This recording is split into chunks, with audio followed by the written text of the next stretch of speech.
E aí, irmão do fogo, vamos querer? Para conseguir, primeiramente a gente tem que querer, né? Tem que ter querência, como diz os militares desde a época que Duque de Caxias era apenas um soldado. Veja só, hoje a gente chegou no terror das cucutelas, o que era o meu ponto fraco também na época do concurso, que era a prova de física. Prova de física que não é aplicada para a prova da PM, não sei se para a Polícia Civil aplica, não tenho certeza.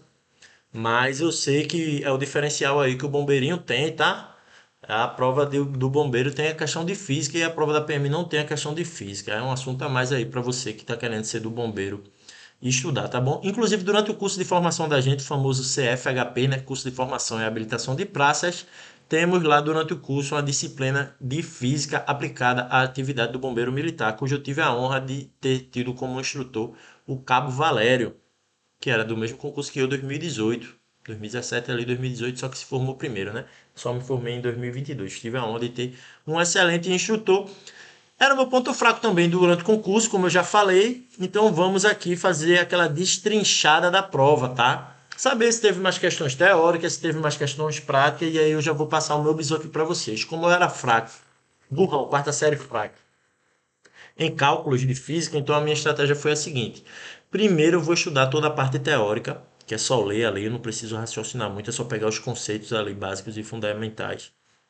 E o que cair lá de cálculo assim vai ser no chute ou com base em algum conhecimento que eu já tinha ali por fora, entendeu? Então é isso que a gente vai fazer aqui, dar uma destrinchada na prova e passar alguns bisus de resolução de questões, tá bom? Esse vídeo vai ser um pouquinho demorado porque é uma disciplina que merece um pouquinho mais de atenção, tá? Mas fique comigo até o final para não perder o bizu, que vai ter uns bizus diferenciados aqui. Com certeza. Sem muitas delongas, vamos embora para a prova. Questão um: analise a alternativa cuja a grandeza física é uma grandeza vetorial. Então você tem que ter o conceito aí ó, de grandeza vetorial e grandeza escalar, tá? Aqui, ó, é uma questão de, ó, questão um é uma questão teórica. E um bisu aí, você tem que começar identificando qual é o assunto da questão. Para você que estudou, você vai lembrar lá do seu resumo, do seu mapa mental, quais eram as fórmulas, caso seja necessário, quanto quais eram os conceitos básicos ali, se você fez um mnemônico para decorar alguma coisa parecida. Essa questão aqui é fácil, dá até para fazer, como eu falei, eu estudei muita parte teórica, então dá para saber, ó, o que é uma grandeza escalar. Uma grandeza escalar é uma grandeza que tem uma unidade de medida ali, né? Tipo massa, que tem quilogramas, tempo, tem segundos, corrente elétrica, pode ter energia elétrica, entendeu? Tem uma maneira ali de medir aquilo. Uma grandeza vetorial é uma grandeza que precisa necessariamente ter um sentido, né? Então, logo de cara aqui eu vejo, é tempo? Não. É massa?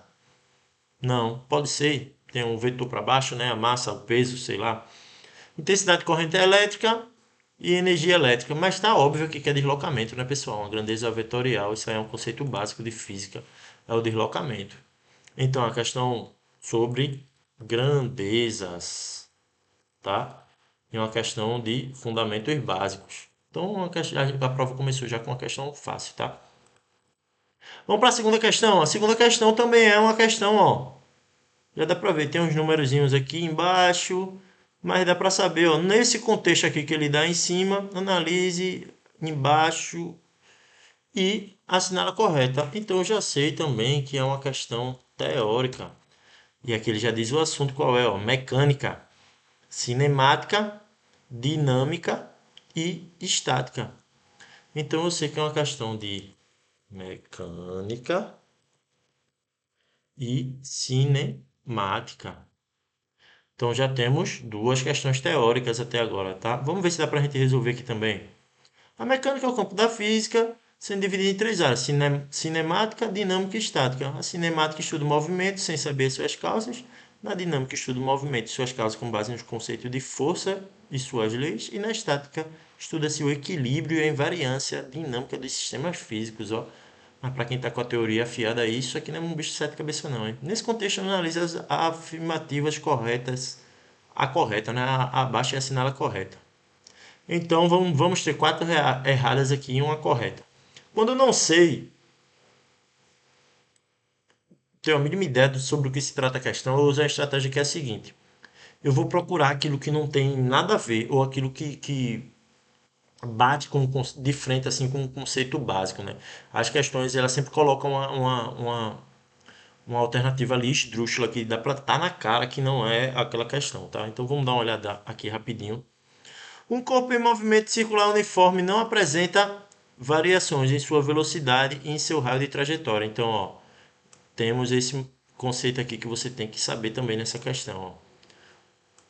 As características do movimento circular uniforme, tá? Tome nota aí, ó. Vou colocar aqui. MCU. Em qualquer tipo de colisão entre dois veículos, não sei se isso aqui é correto ou falso, tá? Em qualquer tipo de colisão entre dois veículos, os riscos de lesões e morte de seus ocupantes serão sempre proporcionais ao módulo da velocidade dos veículos imediatamente antes da colisão. Eu acho que é os módulos que sobraram depois da colisão, né? Então eu eliminaria esse daqui. E não é em qualquer tipo de colisão. Pode ser uma colisão frontal ou pode ser uma colisão lateral. E aí o módulo das velocidades não seria tão importante assim. Se o corpo está em movimento, então conclui-se que há uma atuação de forças e torques sobre ele. Forças eu sei que sim, torques não sei, eu acho que torque é quando está em um movimento obrigatoriamente circular, nem sempre vai ter torque sobre um corpo em movimento. Acho que não, hein? O motorista trafega inicialmente a velocidade de 36 km e percorre 5 metros para atingir o repouso sob uma desaceleração constante. Então, utilizando a mesma desaceleração, se ele estiver a 72 km, ele utilizará o dobro, 10 metros, para atingir o repouso. Isso aqui é falso, né, pessoal? Dá para saber, porque isso aqui é um conceito básico, né? Quanto maior a velocidade, isso cresce em progressão geométrica, né? Mais maior vai ser a distância para o corpo parar, né? Mesmo que seja na mesma desaceleração. Tipo, se eu estou a 50 km por hora e freio, eu paro em X, né? Se eu estou a 100 km por hora e freio, eu vou demorar mais tempo, não vai ser necessariamente o dobro dos 50. Então, eu já sei que a C e a D não é, né? Fiquei entre A, B e agora E. Quando o objeto está submetido a forças externas, não há necessariamente uma variação de sua quantidade de movimento. Verdadeiro. Não há necessariamente. Se vier uma força de cá e as duas se eliminar, tem forças atingindo ele e não há a variação na quantidade de movimento. Eu chutaria essa letra E aqui, porque para mim é que pareceu ter mais lógica, tá? Olha, apareceu aqui terceiro, primeira questão de cálculo, pessoal. Devido à violência crescente, consequentemente aumenta o número de casos de bala perdida devido para a compra da segurança, projeto atravessado que diminui em 9. Eu estou querendo saber do que é a questão aqui, quando eu estou lendo, tá? Ele coloca muito a extensão de linguiça aqui. Diminui em 99% a energia de movimento. Opa, então eu sei que é energia de movimento. Também conhecido como energia cinética. Olha, vou dar o bisu aqui. É igual a mc ao quadrado, não é isso? A fórmula da energia, só que essa é outro tipo de energia, não é energia de movimento, que é energia cinética. A fórmula da energia, como me mostrou o Cabo Valério, é mv ao quadrado sobre 2, tá? Então, diminui 99% a energia de movimento do projeto, supondo que uma bala de fuzil de massa 20 gramas atinja o vidro com velocidade de 400 metros por segundo. É correto afirmar que a velocidade em metros por segundo ao atravessá-lo é. Então, aqui como é que eu faria essa questão? Calcularia a energia cinética no início do movimento, aplicando aqui, ó. Eu já tenho o G, que é a massa aqui, ó. A massa, já tenho a velocidade aqui.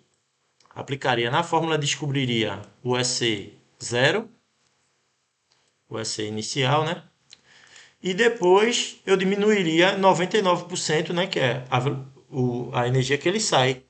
Aí o EC1, que eu teria após tirar os 99%, né? Que é o EC0 menos 99%, é igual a massa, que ali no caso eu colocaria em quilos, né? Vezes a velocidade, que é o que ele vai querer. Aqui é S0, que eu ia calcular primeiro o AC, né? S0 menos 99%. 99%. Isso aqui que eu ia tirar daqui, ó, aplicando aqui a velocidade 400, né? E aqui o 0,02 kg, vezes o x, que é a minha velocidade ao quadrado, isso tudo sobre 2. A questão que é fácil, ó. É só aplicar nessa fórmula aqui, então temos uma fórmula aqui que você tem que saber e a aplicação de fórmula. Que eu me lembre, eu não errei essa questão não. É uma questão fácil, eu sabia essa fórmula, tá? Temos a primeira questão de cálculo e energia de movimento, energia cinética, uma questão de cinética, tá, pessoal? Uma pequena bola B, vamos para a quarta questão. Uma pequena bola B se aproxima de um espelho plano, módulo constante. V, mais uma de cálculo aqui, ó. Cálculo.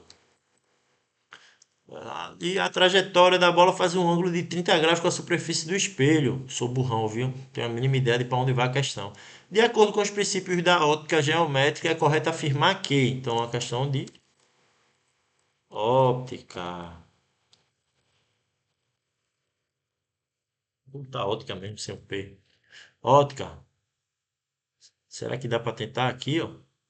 Se ele colocou aqui, vamos lá, bizu, bizu, sem saber nada da questão. Se ele colocou aqui, então eu tenho que aplicar alguma fórmula aqui, não é? Alguma fórmula eu tinha que saber para aplicar aqui para resolver a questão. Eu estou vendo um ângulo aqui, ó, de 30 graus e estou vendo a velocidade que a bolinha aqui B está vindo em direção ao espelho, que é isso aqui. Então, algum cálculo eu ia ter que fazer. Onde é que eu tenho questões aqui que tinha que ter feito o cálculo? Ó, aqui tem um número e aqui tem um número. Então, eu já daria mais atenção para ou a B ou para C aqui, ó. Ah, aqui tem 9 metros também, ó. Tentaria eliminar a questão. Vamos ver se a gente consegue eliminar alguma. A menor distância da bola ao espelho varia de acordo com o tempo a uma taxa de 9 metros a cada segundo. Da bola para o espelho varia 9 metros a cada segundo. Aqui já tem 9 metros por segundo, então não precisaria fazer cálculo nenhum. Não sei, acho que já não seria. O módulo da velocidade com que a imagem da bola se aproxima do espelho é igual a 450 centímetros por segundo. Ó, teria que calcular para saber isso aqui. A linha que une a imagem da bola até o espelho, a imagem da bola vai estar aqui, ó. Faz um ângulo de 60 com a superfície do espelho. Não. Se ela viesse para cá, ela faria o mesmo ângulo de 30, só que do lado de cá. E se ela fosse para cima, ela faria um ângulo de 90, não é isso? Com a imagem do espelho? É, o ângulo seria esse aqui, ó, o ângulo de 90. Então eu já sei que essa aqui não é, ó. Já ficaria entre essa aqui, já mais para B. A distância da imagem da bola até o espelho permanece constante durante o movimento, não sei. A imagem da bola toca o espelho 3 segundos depois da bola tocar? Eu acho que não, né? Quando você toca no espelho, então eu já eliminaria essa, a E e a C. Ficaria entre B, D e a A, mas eu também eliminaria a A, ficaria entre a B e a D. Sem saber, tá? O importante é que a gente fez isso aqui, ó. Questão de cálculo com a questão de ótica, tá bom? Com certeza deve ser uma questão que tem alguma fórmula básica dessa aqui. Então até agora eu não vi questão difícil não, tá? Apesar de eu não estar sabendo responder aqui. Essa basicamente é a primeira questão que eu não sei responder valendo, né? Se der uma estudadinha nisso aqui, fazer um resuminho ali, colocar as fórmulas básicas ali, então daria para resolver a questão. Vamos para a quinta. Para lançar um míssil horizontalmente em órbita circular rasante à superfície terrestre, considerando o módulo da aceleração da gravidade como 10 metros por segundo e o raio da Terra como igual a 6.400 quilômetros, desprezando a resistência no ar, a velocidade de lançamento do míssil em metros por segundo deve ser. Mais uma de cálculo. E mais uma que eu não tenho a mínima ideia. Deixa eu ver se dá para passar algum bizu aqui. É uma questão também de mecânica, né? Mecânica, cinemática.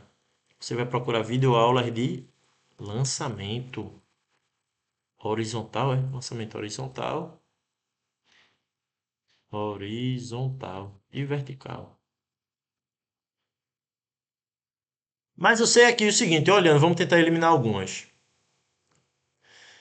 A velocidade de lançamento deve ser. Eu sei que para converter de metro por segundo para quilômetros por hora é só multiplicar por 3,6, não é isso?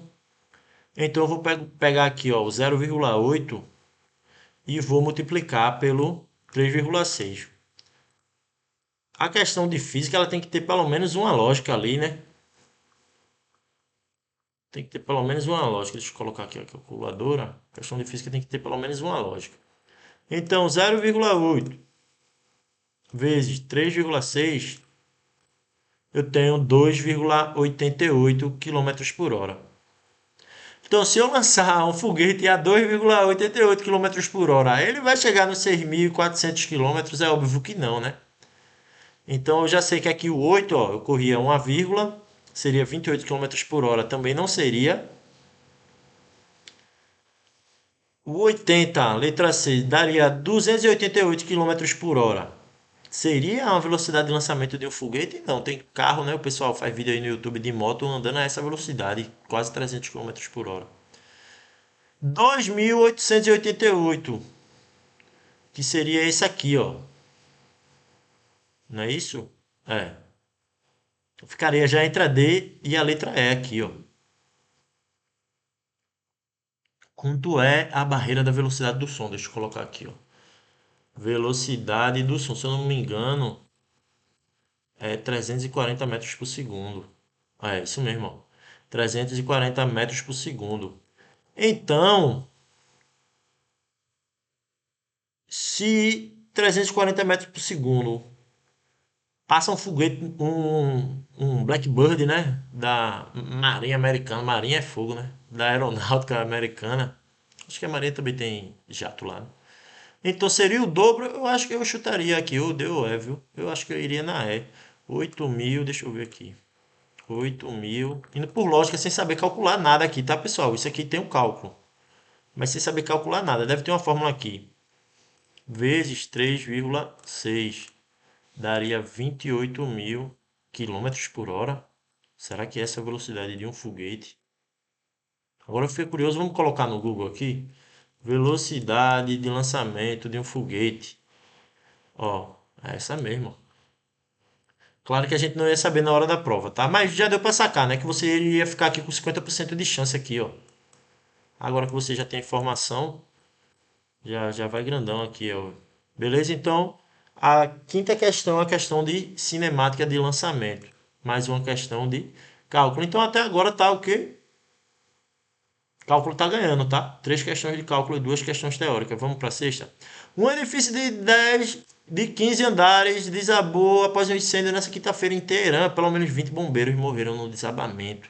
Você vê que as questões são sempre aplicadas a coisas reais, tá, pessoal? Segundo o prefeito Mohamed Galilado, em um incêndio desse tipo, o desabamento do prédio pode ser associado à transferência do calor. Ó, a questão aqui ele já diz sobre o que é. Entre objetos que estão queimando seus materiais de construção, utilizando os conhecimentos básicos acerca de calor e fenômenos térmicos. Então é uma questão teórica. Ó, e o assunto aqui, ó, é calorimetria ou termologia. Você está vendo que as questões de física estão sendo aplicadas para a atividade do bombeiro ali, né? No caso, teve uma questão da bala atravessar o vidro, então foi aplicada para a nossa co-irmã aí, a briosa PM. E agora a gente teve uma questão aplicada mesmo à atividade do bombeiro militar. Então, em um incêndio desse tipo, o desabamento do prédio pode ser associado à transferência de calor. Utilizando os conhecimentos básicos acerca do calor e fenômenos térmicos, é correto afirmar que, para calcular o calor perdido ou recebido por um objeto que está submetido a uma mudança de temperatura, é necessário conhecer apenas a sua densidade relativa. Esquisito, hein? Acho que não. Somente isso que tem que saber. Sabendo a densidade, eu já sei a quantidade de calor perdido. Não, eu acho que tem aqueles coeficientezinhos lá de não sei o que eu me lembro quando eu estudei ali há 1 milhão de anos atrás. Em outra vida, quando eu estudei isso. A quantidade de calor necessária para alterar o estado físico de uma substância durante uma transformação do estado sólido para o líquido é chamado de calor de sublimação. Não, sublimação é do líquido para o gasoso. Não é isso? Sublimação. Ou é do sólido direto para o gasoso? Sublimou. Pum. Liquefação, sublimação. É isso. Sei que do sólido para o líquido é liquefação, né? Não é sublimação. Então tá errado. Não sei se o conceito de sublimação é do sólido para o gasoso. Alguém coloca, vamos colocar aqui, tirar logo a dúvida aqui. Sublimação do sólido para o gasoso, olha aí, estava certo. Então aqui está errado, ó. Do sólido para o líquido é muito fácil aquela liquefação. Se desse para dar uma pensadinha, ia saber que essa aqui está errada. Então, errado, essa aqui está meio errada.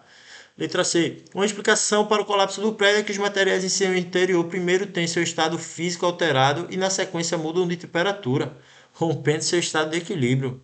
Gente, primeiro ele muda e depois muda a temperatura? Não. Primeiro ele vai mudando a temperatura, né?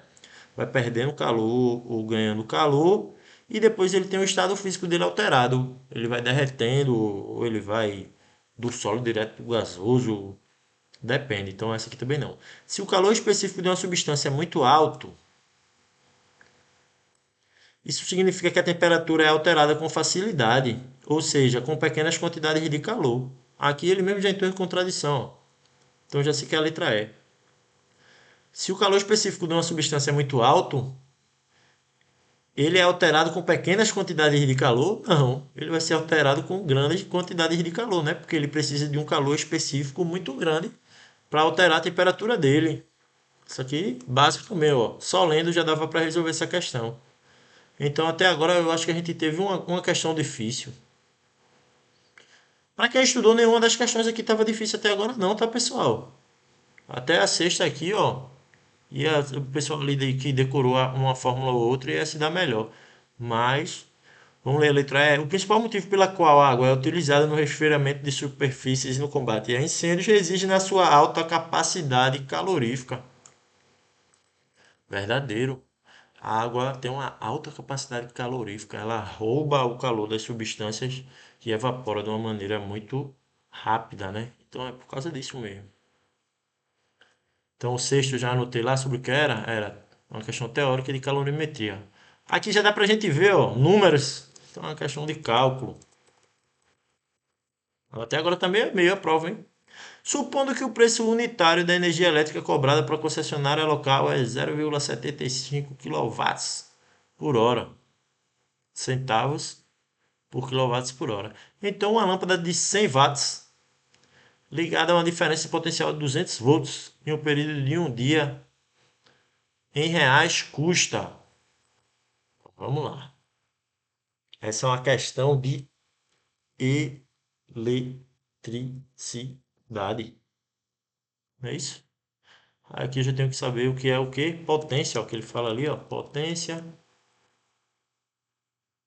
É isso. Uma questão de eletricidade. Unidade de medida ali também, né? Potência. Beleza. Um período de um dia custa. Não tenho a mínima noção aqui de como é que eu vou fazer a questão. Como é que eu vou saber então? Então eu vou pela lógica. Que se todas as questões aqui estão sendo aplicadas pela lógica, então vamos pela lógica. Uma lâmpada ligada durante um dia, ela vai me custar R$ 175. Não vai, ela vai me custar R$ 75? Também não vai, pessoal. R$ 75 em um dia, uma lâmpada de 100 volts ligada no 220. Não tem como, né? Não tem como não. Então eu iria 7,50. Se eu tiver uma lâmpada na sala, uma no banheiro, uma no quarto, uma na cozinha, vai dar 15, 15, 15, 15, 30, 30. Então valor caro, hein? Eu ficaria entre A e B aqui. Ficaria entre A e B. Ó, já ia aumentar minha chance para 50% também, hein? Mas o que vale é saber isso aqui, ó. A questão bem básica é essa também, tá, pessoal? Eu não estudei física, não. Recentemente não, senão eu acertaria essa questão aqui também. A questão básica, fórmulas simples, ó. Tá vendo que não tem nada de estrombólico, não. São coisas aplicadas ali, ó. Um lançamento, uma questão de aplicação de energia cinética e outra de consumo. Questão básica aqui para Enem também, tá? Então, até agora, ó, só faltam o quê? Três questões e até agora não teve nenhum bicho de sete cabeças. Então a gente já desmistificou aí que física não é essas coisas todas, né? Então vamos lá. Essa aqui, ó, já estou vendo que não tem cálculo, então é uma questão teórica. As áreas de preservação permanente, APP. Tem a função de preservar locais frágeis como beiras de rios, topos de morros e encostas, que não podem ser desmatados para não causar erosões e deslizamentos, além de proteger nascentes, fauna, flora, biodiversidade, entre outros. Brasil.gov aqui é a referência. Tal recomendação ainda é válida para a área de ocupação urbana com encostas e barrancos comuns a muitas cidades brasileiras durante as chuvas. Tem somente o risco de deslizamento, é uma questão importante. Teve um deslizamento que matou mais de 130 pessoas no nosso estado, hein? Quando elas não recebem tratamento de prevenção de acidentes adequados. Utilizando os conhecimentos acerca dos mecânica, fenômenos térmicos, dos fenômenos climáticos relacionados ao ciclo da água, podemos afirmar que é uma questão de que aqui, hein? Eu acho que eu vou colocar tudo aqui é tudo, né? Térmico, mecânica, ele já está dizendo aqui, é um conhecimentos gerais aqui. Deve ser básica também. Vamos lá. A presença de vegetação em uma encosta atua também como uma espécie de coeficiente de atrito cinético, reduzindo a velocidade do escorrimento da água e diminuindo o arrasto de material junto com ela. Verdadeiro. Coeficiente de atrito cinético. A vegetação, dependendo do tipo ali, ela vai atuar como coeficiente de atrito, vai reduzir a velocidade do escoamento da água. A água vai querer escoar, só que vai ter uma vegetação ali que vai impedir que ela e diminuir o arrasto de material junto com ela. Dependendo do lugar ali, ela vai arrastar tudo, hein? Dependendo da vegetação também. Aí ela já não seria. Não, mas de todo jeito seria um coeficiente de atrito. Então eu acho que é a letra A aqui, tá? A presença atmosférica não é capaz, a pressão atmosférica não é capaz de influenciar na quantidade de vapor produzido durante a fase de transpiração do ciclo da água. Eu acho que a pressão atmosférica influencia nisso aí sim, hein? Como uma mesma quantidade de água em precipitação, as enxurradas são mais comuns em regiões rurais, onde a urbanização não promoveu a selagem do solo. Falso. Falso. Onde o solo está selado, a probabilidade de enxurrada é maior, porque a água não vai penetrar o solo, ela vai escoar e vai ser arrastada. Na zona rural tem menos probabilidade, porque a água vai. Então eu já sei que essa aqui é falsa. Eu sei que a segunda é falsa. A umidade relativa do ar está associada à evaporação da água dos oceanos, dos rios e lagos, sendo independente da altitude da região em relação ao nível do mar. Ah, isso aí é muito fácil, todo mundo sabe, né? Na altitude de La Paz, a umidade, a umidade, a umidade é diferente. Quando vai jogar lá, você sente o. Eu fui para Brasília, lá a humildade do ar era diferente. Não tem a ver sim com a altura, pô, em relação ao nível do mar. A água vai evaporando, ela vai chegar mais perto ou na região mais baixa, né? Então tem a ver. O processo de convecção do calor do Sol para a Terra já está errado. Convecção é da Terra para o Sol, para a atmosfera, não é do Sol para a Terra, não. É o principal responsável pelo processo de evaporação no ciclo da água. Então aqui eu colocaria a letra A. Enfim, o mais importante é saber, né? Questão teórica. Então aí é mais sobre calorimetria também, ó. Calorimetria, ciclo da água. Para você que ficou até aqui, que está resistindo esse tempo inteiro, você está querendo, hein? Vamos lá. Quando a diferença de potencial é aplicada entre dois pontos de um condutor qualquer em um campo elétrico estabelecido em seu interior, fazendo com que as cargas elétricas livres no condutor entrem em movimento. Esse fluxo de carga por unidade de tempo é denominado de teórica, eletricidade. Aqui eu não sei, mas eu chutaria o mais básico, corrente elétrica. Depois vocês pegam o gabarito e vejam se eu errei. Eu lembro dessa questão. Eu chutei a letra C de corrente elétrica e acertei. É isso mesmo, a letra C. A unidade, fluxo de carga por unidade de tempo. Tem a carga tanto, andando por tanto. É isso aqui, ó. Carga por tempo aqui, ó. É a corrente. Quilowatts por hora. Corrente elétrica. Os conceitos básicos aqui, ó. Questão básica também. Não foi questão difícil, não. Chutando, se você tivesse um conhecimentozinho, você acertaria. E vamos para a última. Tem aqui, ó, uns. uns dadozinhos, mas na resposta não tem dado nenhum, ó. Então, eu levo em consideração que é uma questão teórica. Mergulho, ó. Mergulhador, nível de água. Então, é uma questão de hidrostática.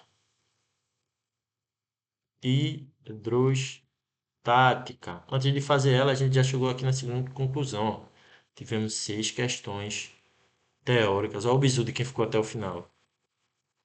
E 4 questões práticas, né? Práticas. Vamos botar cálculo.